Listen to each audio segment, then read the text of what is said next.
Salute, folks. It's your boy, the insurance junkie, your fiduciary fella, the all-star advisor, Alonzo Hall, your social media insurance brother. And I've returned today to whap and tap on your head with another ADH wealth solution. Today, we're going to continue doing something a little unorthodox. We're following a stock that I actually own through an app that I tell you guys about, which is Stash, right? So this is for the everyday American, right? Because this is not an accredited investor owning a stock, even though I'm accredited because I'm licensed. I don't have the money for that, right? So I told you all about Rite Aid going bankrupt, and I read you all the statement from Rite Aid about them going bankrupt. And now here we have an article where they're closing 31 new stores. Now, I still think they're going to be purchased by another drug chain eventually. But let's read this article that was published a couple days ago and see what's going on. Before I go in, ladies and gentlemen, make sure you hit that like, drop a comment, subscribe, and hit that notification bell so you're made aware every time I release new content. And as always, share, share, share. Lastly, to contribute to channel growth or to schedule an appointment with a licensed financial professional, the links are in the description of this video. So it says here, pharmacy chain Rite Aid is shuttering an additional 31 stores in a dozen states according to a recent bankruptcy court filing. The company announced more than 150 other store closures last month when it filed for Chapter 11 bankruptcy protection. A Wednesday news release said it operates more than 2,300 retail pharmacy locations across 17 states. Rite Aid spokesperson Catherine Carter said the stores that will be closing have been underperforming and would be closed to further reduce rent expense and strengthen the overall financial performance. The company's plans to give workers at closing stores the option to transfer to other locations. Why did Rite Aid file for bankruptcy?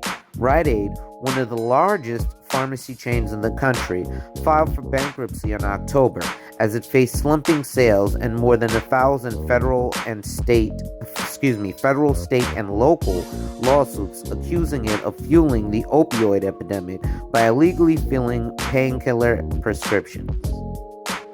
The company's stock had dipped more than 95% over the past year and closed up 2.4% Wednesday at 22 cents. Wow, that's nice. Man, Google and marketing is a mofo. They apparently know I like Mercedes because all they've been advertising to me on these is Mercedes. Other pharmacies closing. The closures come as the U.S. pharmacy system as a whole struggles to operate efficiently with less staff. Pharmacists at some of the nation's largest chains have started to protest deteriorating working conditions, with employees at Rite Aid, Walgreens, and CVS staging walkouts in recent months. Other pharmacy chains have also been shuttering stores. Walgreens in July said it planned to close 150 locations in the U.S. and another 300 in the United Kingdom. And CVS in 2021 announced plans to close 300 stores per year over the next 3 years. It shows you here which Rite Aid stores are closing in California, Connecticut. Oh shit, my store is closing. 66 Church Street in New Haven. That is the store. So 66 Church Street is close to Yale, New Haven.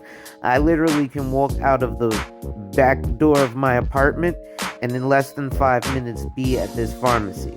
So now I have to go figure out where my medicines are going to be filled. In Maryland, 1301 East State Street in Del Mar. The reason I mention those states, I know people in those states. Let's see about New Jersey. Atlantic Boulevard in Beechwood. They're going to kill one on 58, 25, 35 Broadway in the Bronx. And those are the only locations that I know people in. But they have a list here. I will make sure to put this article in the description for you to read on. So spokesperson Scott Carter said the company has not confirmed any decisions on additional store closures at this time. So, ladies and gentlemen, I would still hold on to it, but the difficulty here is you have places like Walmart and Target that also fill prescriptions, and they are becoming the giants. Now, CVS owns an insurance conglomerate, Aetna, so they're probably not too worried about that. Also, you notice here, 7 ways to retire comfortably with $500K.